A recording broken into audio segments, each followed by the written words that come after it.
Juan Carlos Aguilar, también conocido como el Shaolin asesino, acabó con la vida de 2 mujeres entre los meses de mayo y junio de 2013. A la primera de sus víctimas, Jenny Sofía Rebollo, la descuartizó. Y a la segunda, Maureen Ada Otuya, la torturó hasta morir. ¿Fueron Jenny y Ada sus únicas víctimas?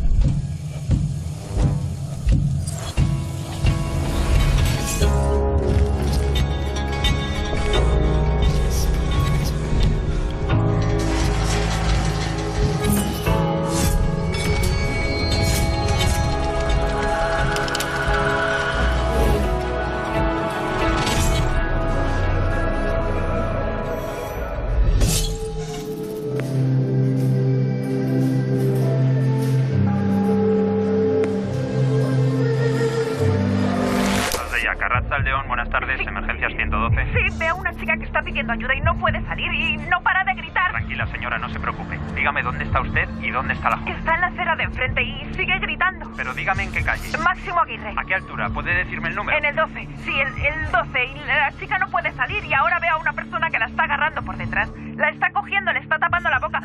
La está dando golpes, joder, la está metiendo adentro a golpes. ¿Cómo es la chica? Es una chica joven. No sé si sudamericana o de color. ¿Y el agresor? Él está calvo. No se retire, le pongo directamente con la central de la Ertzaintza.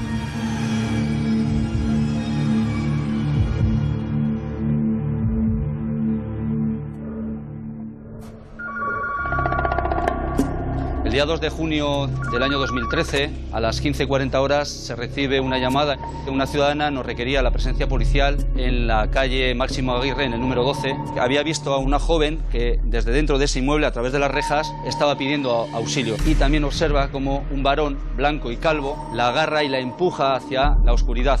En apenas 3 minutos llegó el primer recurso de la Ertzaintza y observaron que se trataba del inmueble del gimnasio Zenlau. Y las puertas eran unas verjas de hierro que tuvimos que forzar, y lo que encontramos allí fue una entrada estrecha, con mucha pendiente y oscuridad. El gimnasio estaba totalmente a oscuras. Tuvimos que extremar las medidas de precaución porque conocíamos que en el interior del gimnasio había armas blancas, sables, espadas, flechas, etc., ¿no? Lo que encontramos fue a Juan Carlos Aguilar con las manos ensangrentadas y haciendo frente a los compañeros, ¿no? Se le redujo rápidamente y bajo un camastro encontramos el cuerpo de una mujer africana que se encontraba maniatada y con unas bridas en el cuello y cinta americana también alrededor del cuello. Debajo de esa primera brida y de esa cinta americana, además tenía también unas vueltas de cuerda pasadas por la garganta. Una vez ya trasladada al hospital y con Juan Carlos Aguilar detenido, se encendieron las luces del gimnasio y los compañeros hicieron una inspección de todo el recinto. Localizaron en la zona del tatami una serie de bolsas. La sorpresa de los compañeros fue que al abrir una de ellas para ver qué contenían esas bolsas, lo que vieron eran restos humanos. Juan Carlos Aguilar se presentaba a sí mismo como el único Shaolin occidental, 3 veces campeón del mundo de Kung Fu y 8 campeón de España. Dirigía en Bilbao el gimnasio Zen 4 y un monasterio Shaolin conocido como Océano de la Tranquilidad. Indirectamente estamos metiendo en su personalidad, en su cerebro, el no agredir o... Así explicaba Juan Carlos Aguilar las bases de entrenamiento a los jóvenes en su gimnasio. Eso es mejor practicarlo de joven que no esperar a ver si un día te iluminas y a ver si por casualidad cuando alguien te ofende gravemente no reaccionas violentamente. Es mucho más positivo entrenarlo.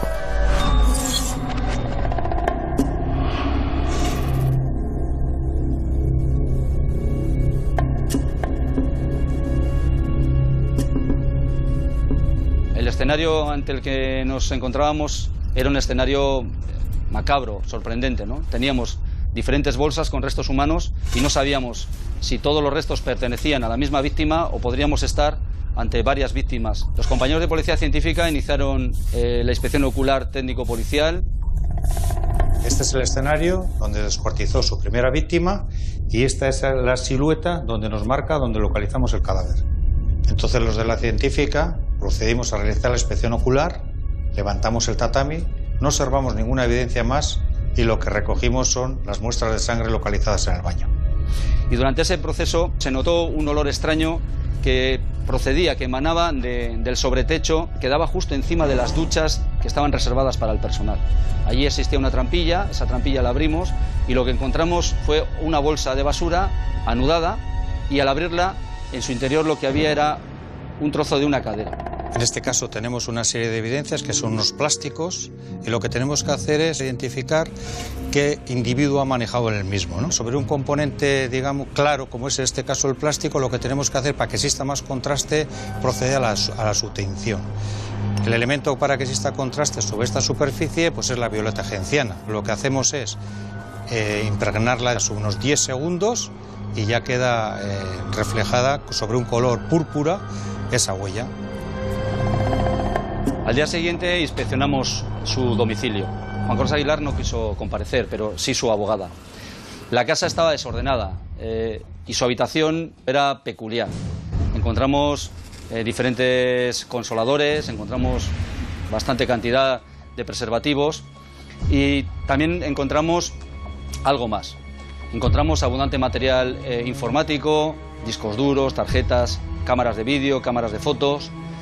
Y también en el balcón encontramos 2 bolsas de basuras anudadas.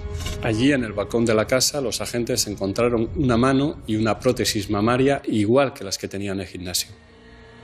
¿Eran la mano y la prótesis que se hallaron en el domicilio de Juan Carlos Aguilar pruebas del crimen que había cometido? Sin duda.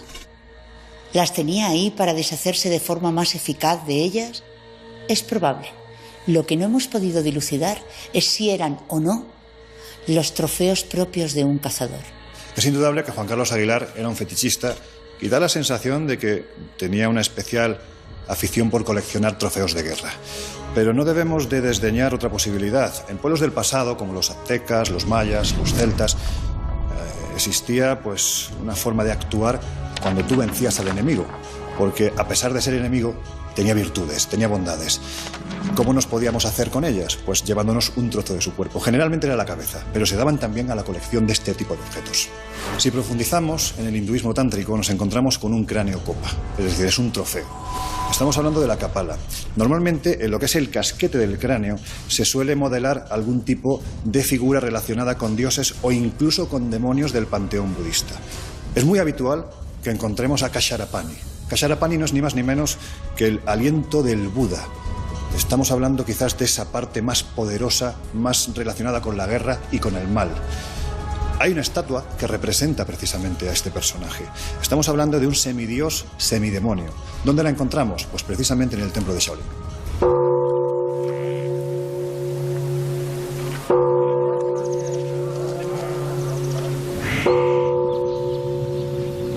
Al día siguiente de la detención de Juan Carlos Aguilar todavía no sabemos la identidad de la persona que tenemos ingresada en el hospital, de la mujer africana, y por supuesto no conocemos a quién pertenecen los restos que hemos encontrado, ni tan siquiera si son de una sola víctima.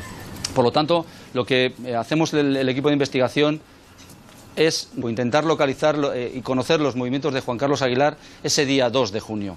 A través de diferentes cámaras de videovigilancia localizamos cómo Juan Carlos Aguilar se movía en un itinerario constante en diferentes calles de la ciudad de Bilbao.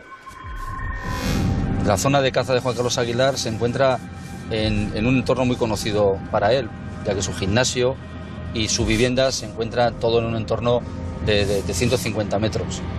Aquí contacta con las mujeres, es un entorno donde él pasa totalmente desapercibido porque es una persona habitual de la zona, y luego las traslada a su gimnasio, que así se encuentra algo más apartado de lo que es su zona de caza. Juan Carlos Aguilar se movía entre las calles General Concha, Fernández del Campo y General Concha con la calle Gaña. Era fácil seguirle porque lo hacía a unas horas en las que hay muy poquita gente en la calle y además su vehículo es un vehículo muy característico, ¿no? Conduce un pick-up.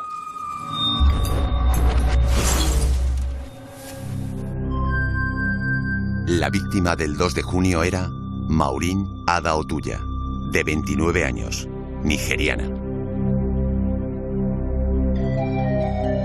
Ada es una chica, como hay millones en Nigeria, que sale de la pobreza de su país y llega a este primer mundo pues pensando que esto es un paraíso y que aquí va a solucionar todos los problemas, no solamente personales, sino de toda su familia. Estaban pues encantados y felices, pues su hija vivía en Euskadi, fuera de la pobreza, fuera de aquella situación de necesidad en la que estaban viviendo. Ella estaba aquí sin papeles y ejercía la prostitución. La familia tampoco sabía a lo que se estaban dedicando.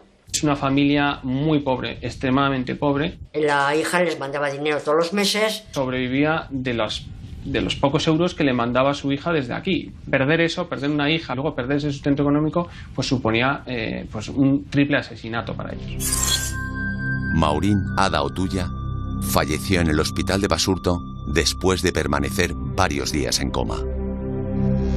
Alrededor de las 5 de la mañana del día 2 de junio, una cámara de seguridad capta a Juan Carlos Aguilar saliendo de su gimnasio portando 2 bolsas de basura.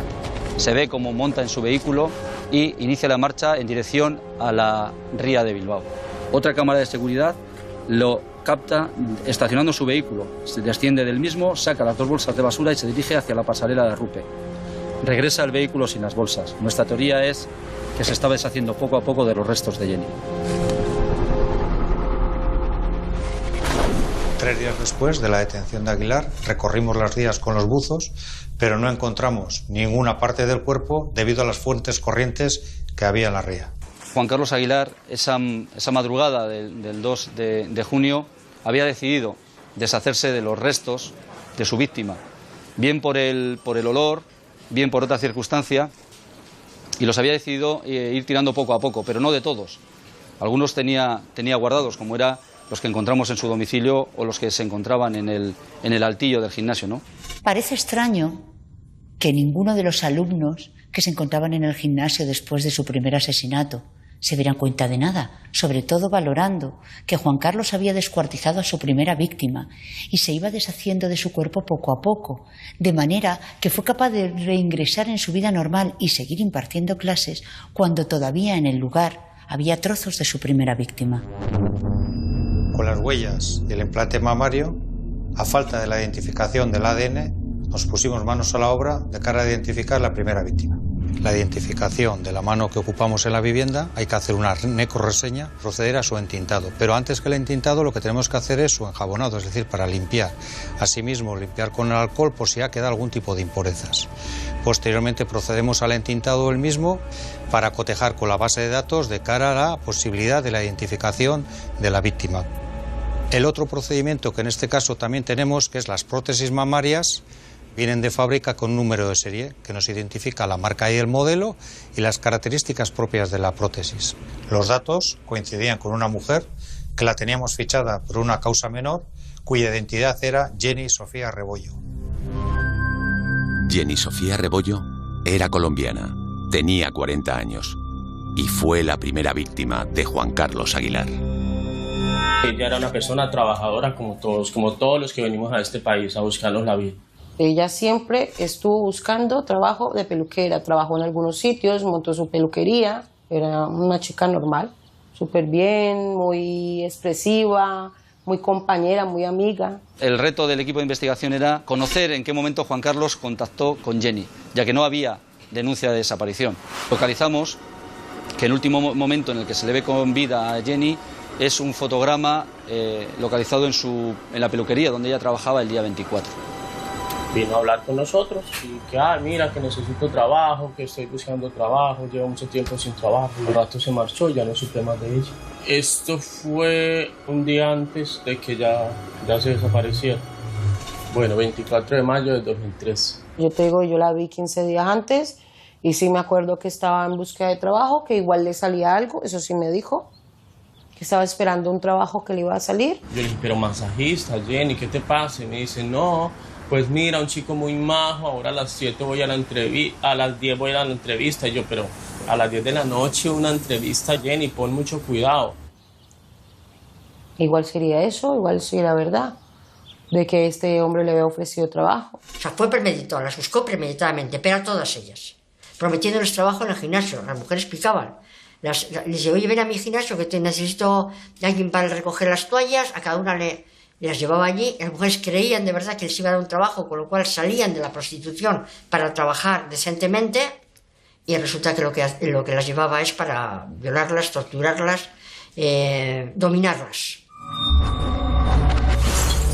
Ya teníamos identificadas a las dos víctimas, tanto a la mujer africana que localizamos en el gimnasio, como a los restos que encontramos en las diferentes bolsas de basura. Ahora teníamos un nuevo reto, que era identificar a los cientos de mujeres que encontramos fotografiadas en su ordenador. Para localizarlas utilizamos principalmente el teléfono móvil de Juan Carlos Aguilar. La mayoría de las mujeres que aparecían en esas fotografías localizadas en su ordenador estaban registradas en su teléfono móvil, ¿no? Cuando vimos la cantidad de mujeres que se encontraban fotografiadas en sus archivos, nos asustamos. Parecían estar muertas y nada nos indicaba que no lo estuvieran. Entre todo el material audiovisual que le incautaron durante los registros a Juan Carlos Aguilar, se hallaron cientos de fotografías. En ellas aparecían mujeres en estado de inconsciencia, dormidas e incluso con la apariencia de estar muertas. De muchísimas mujeres desnudas diferentes, con los ojos cerrados y en posiciones como si estuviesen muertas. La siguiente gestión era saber si había o no más víctimas. Por eso revisaron el material informático del gimnasio y contactaron con ellas. Nos preguntábamos si Jenny fue la primera o si ya realmente esas fotografías que tenía no solamente eran recreaciones de lo que quería hacer, sino recreaciones de lo que ya había hecho. La sorpresa es que la China da con 5 mujeres, pero que hay 4 mujeres de esas 9 aproximadamente que se ven en los vídeos que nunca aparecieron. Para mí esas fotos ilustrarían un poquito los gustos que él tiene desde el punto de vista sexual. Entraríamos ya con la necrofilia, ¿no? Que la necrofilia se define precisamente como eso, como una tendencia a excitarse sexualmente con la visualización, con el contacto o también con la evocación mental de un cadáver. Juan Carlos Aguilar no tiene una sexualidad sana, tiene una sexualidad pervertida. Obtiene el placer dañando, violando, maltratando, ejerciendo poder y control sobre sus víctimas. Y no puede escapar a esta sexualidad. Es en el plano del sexo un sádico. Él daba esa sensación de profesionalidad, de hombre esforzado, y luego es unido con su encanto superficial, porque ha creado como una especie de halo alrededor, ¿no? De figura como carismática, pues que hace que la gente vaya hacia él. No solamente vayan las mujeres que puedan ser vulnerables, ¿no? Sino que también hombres que pueden ver que esa persona es superior y la admiran de alguna manera. Entonces capta a sus seguidores y luego los tiene que mantener, aun cuando esa gente se quiera ir. Sin embargo, él de alguna manera rígida los quería mantener y los mantenía, les hablaba mal de ellos, es decir, utilizaba procedimientos pues, aleatorios para mantenerlos ahí, porque el que ese sistema se mantuviera era fundamental para preservar su estatus de persona excepcional. Me llamo Juan Carlos Aguilar. Comencé mi aprendizaje en las manos de mi maestro y hermano a la edad de 10 años. Pronto me di cuenta de que en la dura tradición china, el conocimiento no se revelaría sin tener que pagar un alto precio personal, sin sufrimiento ni derramamiento de sangre, sudor y lágrimas. La relación de Juan Carlos con su hermano es patológica. Dicen incluso que cuando era pequeño le colgó por un pie de una ventana. En realidad es un hermano mayor tiránico, abusivo, maltratador, pero Juan Carlos lo vivencia y lo transforma como si de un gran maestro se tratara. En realidad es un personaje muy importante a la hora de cuajar su personalidad futura. Él fue y sigue siendo mi único y verdadero maestro. Este entrenamiento en muchas situaciones fue casi una tortura física y psicológica. Una formación basada en golpes, insensibilidad y presión psicológica extrema. Ahora y siempre estaré agradecido por lo que hizo. Golpe tras golpe, endureció la hoja de la espada que consuela hoy mi espíritu. Hay un personaje fundamental tanto en la vida profesional como en su trayectoria vital, que es su propio hermano. Él lo denomina maestro. Este personaje fallece de una forma dramática. Queda encerrado en un ascensor. Cuando intenta salir del mismo, este desciende y lo cercena por la mitad. El único que es testigo de este suceso es Juan Carlos Aguilar. Aquí podría haber quedado todo, de no ser porque posteriormente ocurre lo que ocurre. Quizás cabe preguntarse si estamos ante dos víctimas o hubo más. Yo cuando llegué a su escuela ya su hermano había muerto hace unos años. Y ni vi fotos de él, ni llegué a conocerle. Él no hablaba mucho del hermano, ¿eh? Lo único que comentó es que lo perdió en un accidente y poco más. Mi compromiso era aprender, como si tuviera que cumplir un destino o completar un pasado.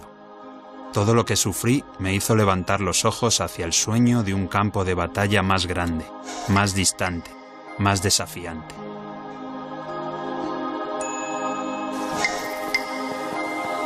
En la búsqueda de un conocimiento mayor, Juan Carlos Aguilar comienza a viajar por el mundo, especialmente al templo Shaolin de Henan. El templo de Henan posiblemente sea el más importante que hay en el mundo. Fue fundado hace 1500 años. Y hay que decir que aquí ya vemos que se crea alrededor de unos personajes muy particulares, los monjes Shaolin. Estos presentan una dicotomía verdaderamente curiosa. Por un lado, tienen que respetar ese pacto de no agresión al prójimo que promulga el budismo, pero por otro lado están dados a las artes marciales prácticamente un día sí y otro también. Esto llega en el año 621 a oídos de Li Shiming, emperador de la dinastía Tang, que decide hacerse de sus servicios. Pasan a formar parte de la corte y rápidamente se convierten en astutos políticos, en administradores de la misma corte, lo que genera además malestar en el resto de funcionarios. ¿Por qué? Porque solo a ellos se les permite vivir fuera del templo, solo a ellos se les permite comer alimentos prohibidos, solo a ellos se les permite beber y en cierto modo también pelear. Estamos hablando de que da la sensación de que es como si se hubiera creado un credo paralelo que solo afecta a los monjes Shaolin y que prácticamente se ha perpetuado hasta el día de hoy. Tenemos que pensar que hoy en día en el templo de Shaolin tenemos 300 monjes que viven junto a 400 acólitos, de los cuales solo 100 son monjes guerreros. Esto nos puede dar una idea de lo difícil que es ser monje guerrero Shaolin. Hice visitas a muchos de los más conocidos maestros, especialmente en China, en el legendario y para entonces casi desconocido para Occidente Templo Shaolin. En el templo pasé los mejores días de mi vida y allí terminé de forjar la espada que moldearía lo que soy. Allí me convertí en el primer monje Shaolin occidental. Es cierto que Juan Carlos Aguilar estuvo en China durante el aniversario del templo Shaolin. Es cierto que además hizo amigos, pero ya no es cierto que fuera admitido por la escuela oficial. Estamos hablando de que él, cuando llega a España, promulga los Cuatro Vientos, que es el único monje Shaolin que hay en Europa. En el templo Shaolin, yo por lo que vi cuando estuve allí, es que está el templo Shaolin, el templo tradicional. Entonces, en torno a ese templo hay un hotel que está pensado para los occidentales. Y tú pagas por esa enseñanza, pagas por la estancia y pagas por los cursos que te dan los maestros. Es decir, cualquiera puede ir allí. Lo que supuestamente certificaba su estancia en Shaolin era una especie de cuadernito rojo, ¿no?, donde venía pues el tiempo que había estado. Y es el mismo que nos dieron a todos los que fuimos allí a entrenar. Pero exactamente el mismo. Y eso lo tienes como un recuerdo, pues algo bonito que tienes pues, de haber estado allí. Pero no tiene ninguna validez oficial. A su regreso a España, se rapa el pelo, comienza a usar traje naranja y a visitar los platós de televisión. Cuando volvió de China, se volvió mucho más serio. Hablaba mucho menos comunicativo y también las clases volvieron más exigentes. Metía más caña física, por así decirlo, ¿no? Volvió con otro talante. Empezó a crear instituciones. Quiero que tú te encargues de esto y tú seas el tesorero y tú seas el administrador. Es decir, empezó a delegar trabajos. En esa época abre su gimnasio Zen 4 y su monasterio budista Océano de la Tranquilidad. Se presenta a sus alumnos como 3 veces campeón del mundo de Kung Fu y 8 veces campeón de España. Al más puro estilo de un gurú, de Juan Carlos Aguilar, se decía que tenía una suerte de superpoderes. Por ejemplo, que era inmune al dolor. Se decía también que levitaba y que tenía la capacidad de curar enfermedades que en algunos casos habían llegado o podrían haber sido mortales. Juan Carlos se construye un personaje de monje guerrero, un hombre endurecido por la vida, pero sensible y conectado con las energías vitales. Un maestro capaz de ofrecer un modelo de vida.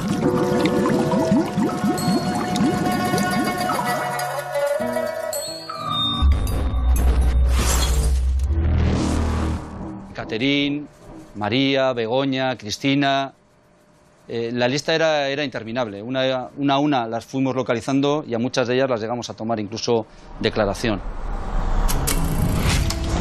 Durante el proceso de aprendizaje, de novicio, Juan Carlos nos exigía un sobre de dinero.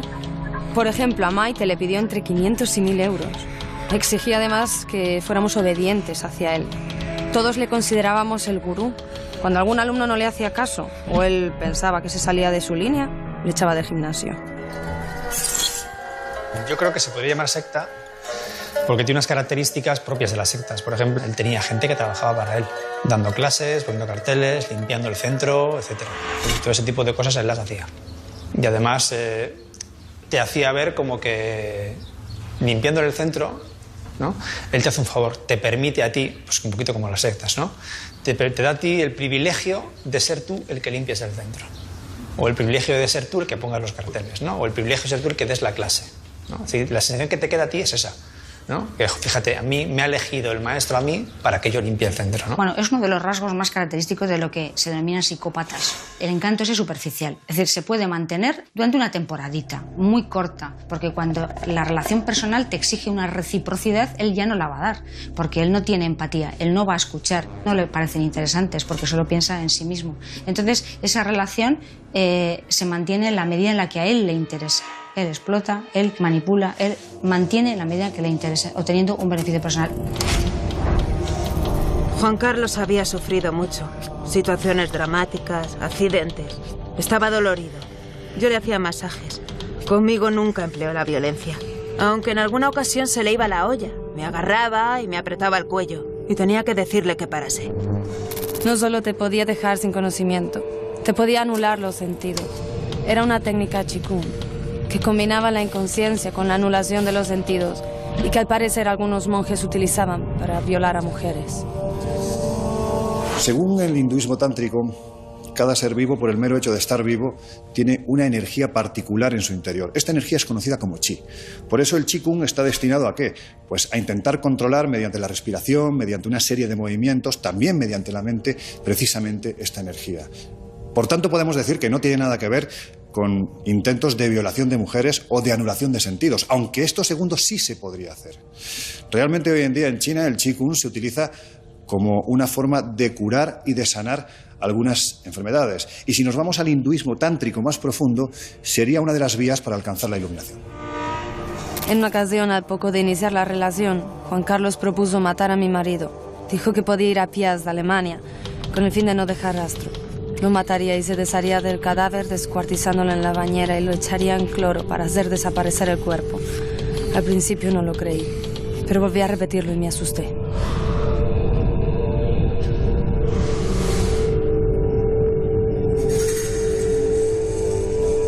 Este es el último vídeo grabado por Juan Carlos Aguilar antes de asesinar a Jenny y a Ada. Ekaterina estuvo presente. Declaró que durante la grabación él se puso nervioso y la amenazó con el cuchillo en el cuello. Llevo muchos años reflexionando sobre lo que significa realizar una demostración con cuchillo.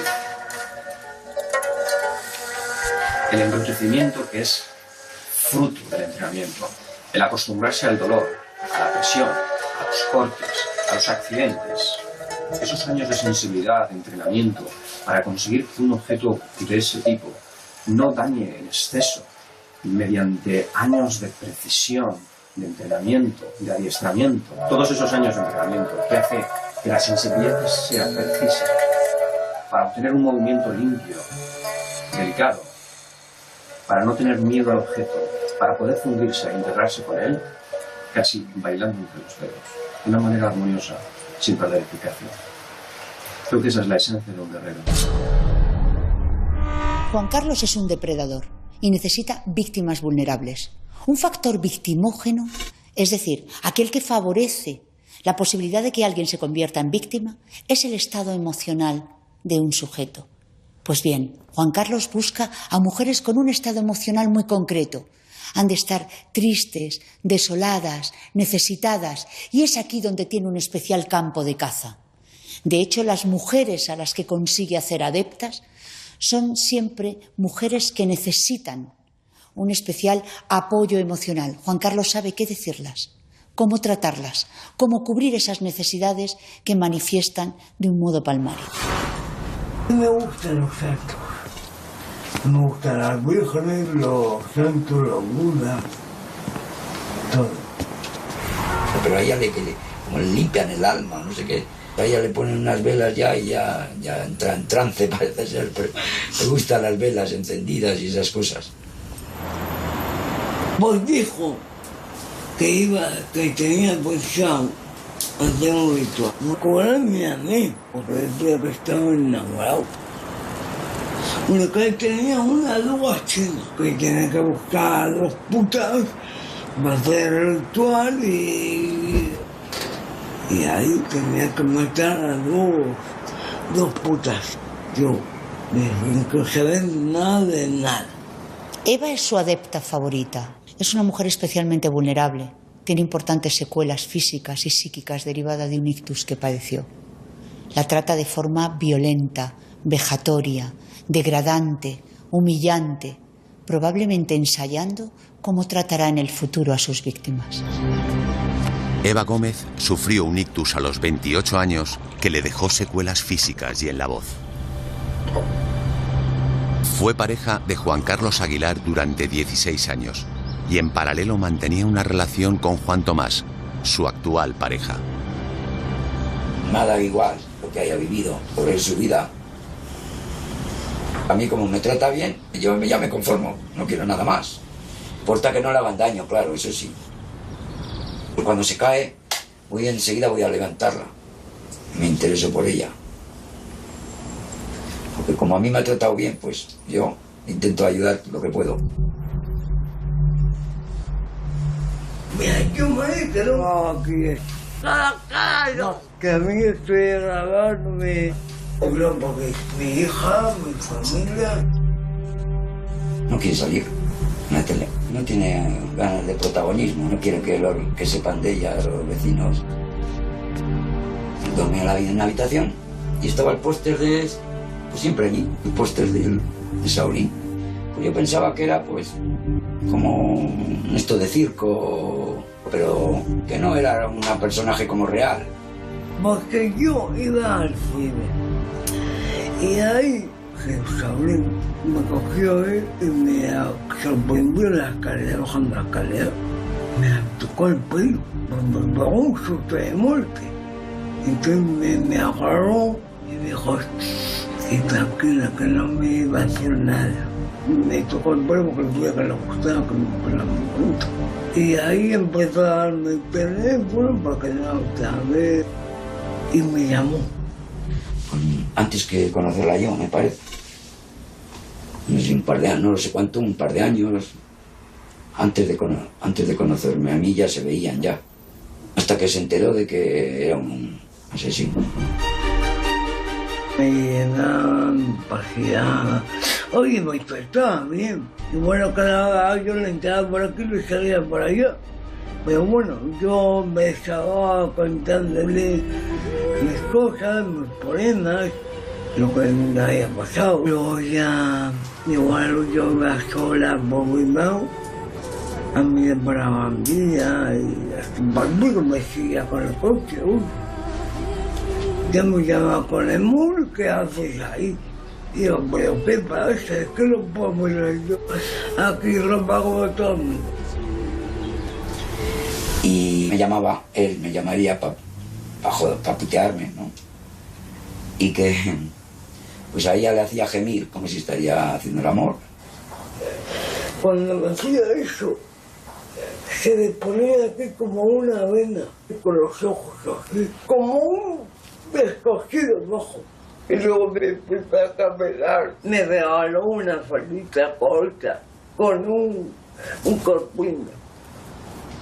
Juan Carlos Aguilar, como un perfecto psicópata, es un manipulador nato, un seductor. Esa seducción la utiliza con todo su entorno.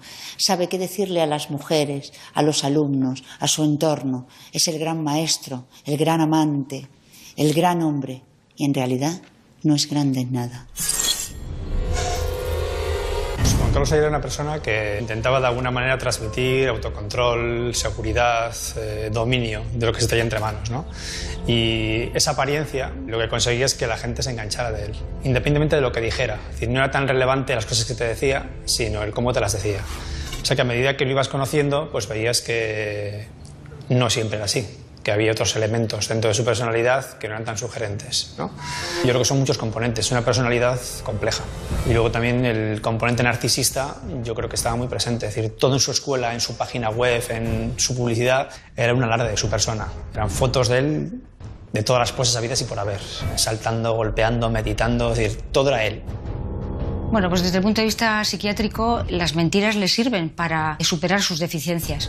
Es una persona que tiene una percepción de sí mismo no muy bien autoevaluada, él se cree ser más de lo que es y desde ahí choca con la realidad, que las mentiras le ayudan a mantener ese sentimiento de superioridad. El 26 de mayo de 2013, al despertar, Juan Carlos Aguilar se comunica con Eva y le pide que acuda al gimnasio. Quedé con él.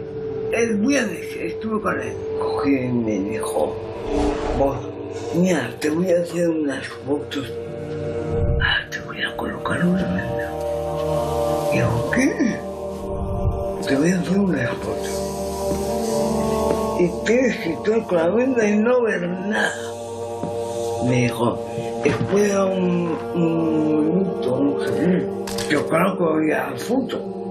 Voy al flash, voy a poner para estar enfocándome y hacerme fotos. Me dame la mano. Y justo ahí me sacó la foto. Al tocar yo el cadáver. Ese cadáver pertenecía a su primera víctima, Jenny Sofía Rebollo, asesinada la noche anterior. Localizamos unas imágenes en las que se ve a Jenny en compañía de otro varón alrededor de las 3:15 de la mañana y se ve que va en una actitud incómoda, ¿no? Como que va discutiendo con esta persona. En un primer momento pensábamos que pudiera ser el propio Juan Carlos Aguilar, pero a medida que vamos viendo esos fotogramas, lo que sí nos damos cuenta es que aparece en imagen el coche, la pick-up, conducido por Juan Carlos. Vemos cómo ese coche de Juan Carlos Aguilar entra en la calle particular de Costa, frena, retrocede y se pone a la altura de Jenny. Ahí entendemos que hay un intercambio de palabras y la siguiente imagen que tenemos es a Juan Carlos Aguilar y a Jenny entrando en el gimnasio Zenlau.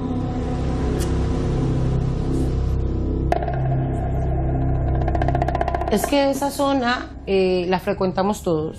Tenemos sitios latinos, peluquerías, restaurantes. Entonces, claro, esa zona es frecuentada por latinos. Entonces era lo más normal que ella estuviera por esa zona. Jenny llevaba 14 años residiendo en España. Inicialmente se pensó que era también prostituta. Jenny era madre de 3 hijos, uno de los cuales había muerto atropellado en Colombia.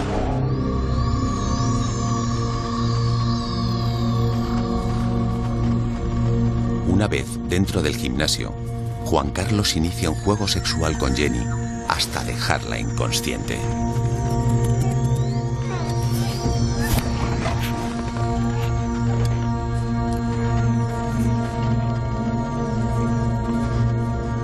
Sabemos desde hace más de 5 milenios que en China se han descubierto más de 300 puntos de acupuntura. La intención no es principalmente sanar, sino que una persona que no tiene una fortaleza física especial pueda defenderse. Por eso sabemos que de esos 300 hay 100 que pueden ser letales. Concretamente, si apretásemos con cierta intensidad debajo del lóbulo del oído, provocaríamos un dolor muy agudo. Si golpeamos fuerte podemos provocar un desmayo, un síncope y hasta la propia muerte. Lo que sí sabemos es que Jenny a las 3:57 todavía estaba viva, ya que entre el material informático localizado en su domicilio encontramos una batería de 74 fotografías tomadas entre esa hora y las 20:14 del día siguiente, en las que se podía observar a Jenny viva, a Jenny atada y a Jenny desnuda. Probablemente Jenny ya estaba muerta y esa noche ya no le hizo más fotos. Después de tener sexo con el cadáver, se fue a dormir. Las fotos que realiza el día siguiente dan una vuelta de tuerca a la mente enferma de Juan Carlos Aguilar.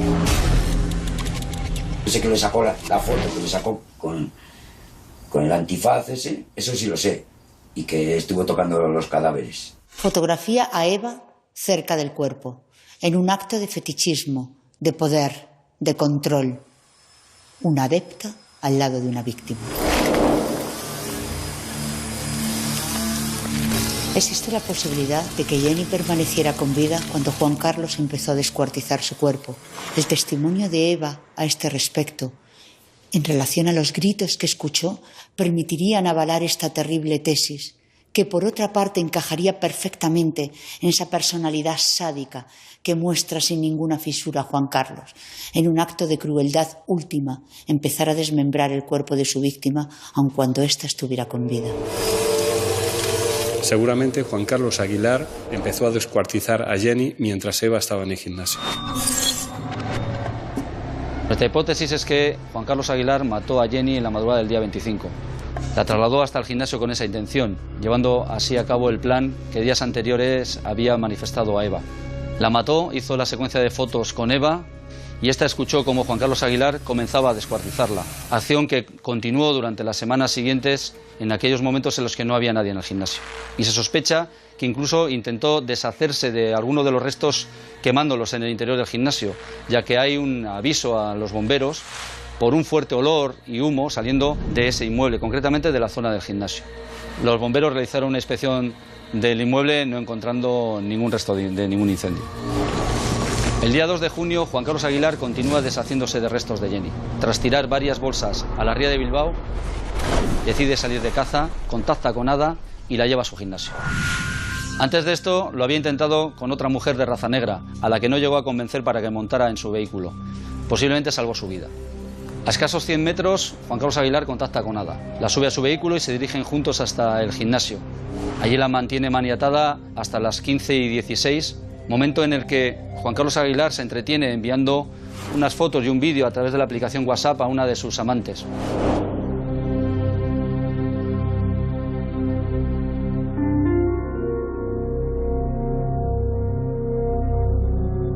Aprovechando que Juan Carlos Aguilar estaba entretenido, Ada intenta huir. Sube las escaleras del gimnasio, llega hasta la verja y grita pidiendo auxilio. Juan Carlos Aguilar se percata de esta situación, coge a Ada y la arrastra nuevamente hacia el gimnasio, pero ya es tarde. Ya ha llamado la atención de una ciudadana que llama al servicio de emergencia 112 y pone en alerta a la Archancha, que nos presentamos en el lugar y procedemos a la detención de Juan Carlos Aguilar. No se retire, le pongo directamente con la central de la Archancha. ¿Cómo es la chica? Es una chica joven, no sé si sudamericana o de color. ¿Y el agresor? Él está calvo.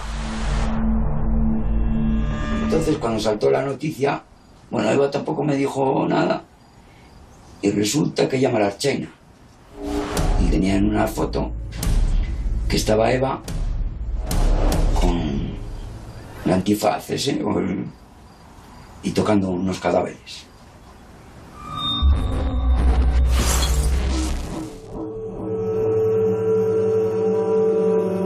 Cuando me enteré de esto, lo primero que pensé es que si no lo pillan, igual con el tiempo hubiera sido yo uno de las víctimas. Es que nunca lo sabes. Y nos inscribimos para ir a clases. Y al final nos llama y nos dice que para esa temporada no íbamos a poder hacer el curso. Si no hubiéramos conocido a ese hombre de cerca. Y pues afortunadamente no hubo cupo. Tras ser detenido, Juan Carlos Aguilar declara ante la Archancha. Es la única declaración que haría, ya que en el juicio se negó a hablar.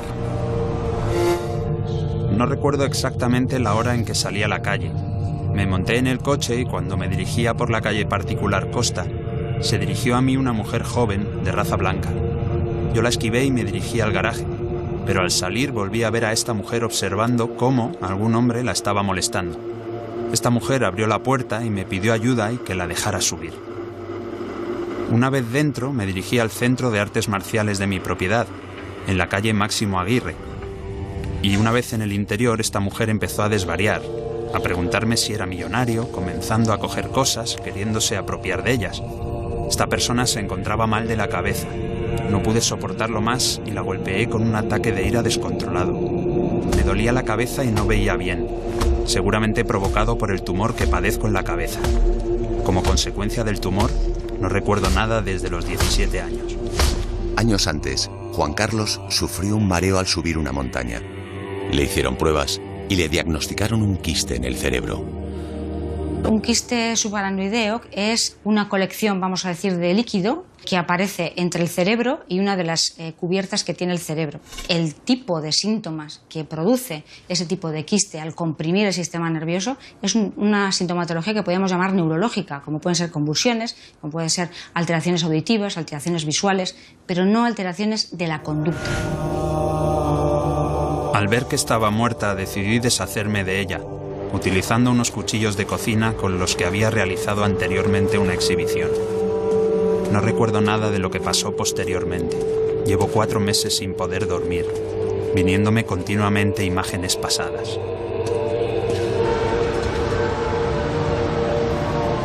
El 17 de abril de 2014 comienza el juicio con jurado popular contra Aguilar.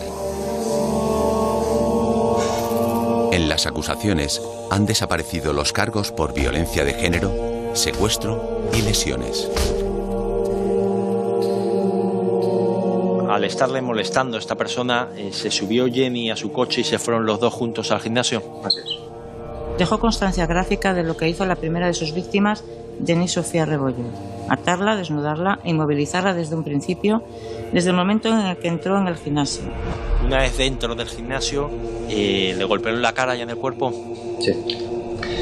Utilizarla sexualmente para posteriormente matarla y realizar prácticas necrófilas.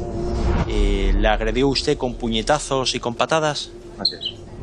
Posteriormente descuartizó el cuerpo, deshaciéndose de los órganos internos, trasladando incluso a su propio domicilio una mano y las prótesis pectorales de silicona de Jenny. Para atarla, ¿utilizó usted cuerdas o bridas? Sí. Se deshizo igualmente de la piel, del cuerpo y del dedo índice de la mano derecha del cadáver de Jenny, seguramente con la intención de dificultar su identificación. ¿Le ató usted los brazos por las muñecas y después la agredió hasta matarla? Sí, así es.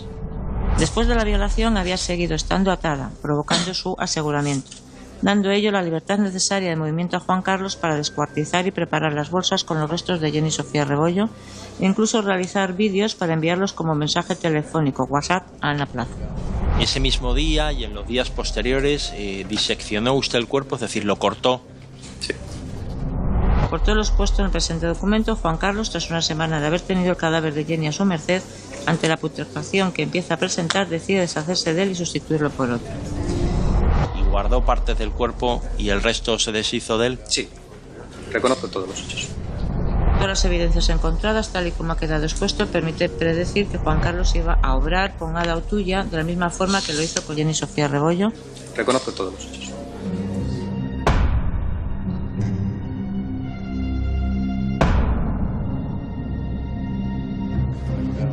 O sea, sacaban las pruebas y fotos y hablaban los forenses y todo el rollo, y con él como si fuera un extraño el que lo había hecho, y no se inmutaba, no abría ni los ojos. Colocó en una postura del primer día, no se inmutó. El 28 de abril de 2015 se publica la sentencia. 38 años de cárcel por asesinar a Jenny y Ada. Ha dejado una familia huérfana, porque al hecho de que ella trabajaba para ayudar a su familia ha dejado a todo el mundo sin nada. No es justo. Juan Carlos está actualmente en la cárcel de Mansilla de las Mulas, donde lleva una vida tranquila y solitaria, ya que apenas se relaciona con el resto de los reclusos. Inicialmente estuvo en la cárcel de Dueñas, pero fue trasladado porque intentaron asesinarle. A mí me da pena el hombre ya. Un poco pena. Pero yo no creo en eso de que hay buenos y malos. Juan Carlos Aguilar es un asesino en serie que fue capturado justo antes de emprender el viaje de su próximo crimen. ¿Hasta dónde hubiese llegado de no ser detenido? Nunca lo sabremos. Como tampoco sabemos si Jenny y Ada fueron sus únicas víctimas. De lo que sí estamos seguros es de que pasará gran parte del resto de su vida en prisión. Desde el tiempo de las cavernas no se ha evolucionado nada. También entonces los hombres arrastraban del pelo a las mujeres. Los guerreros que vencían en las batallas se comían el corazón del vencido para humillarlo. Un asesino se sienta a meditar y prepara así mejor su siguiente asesinato.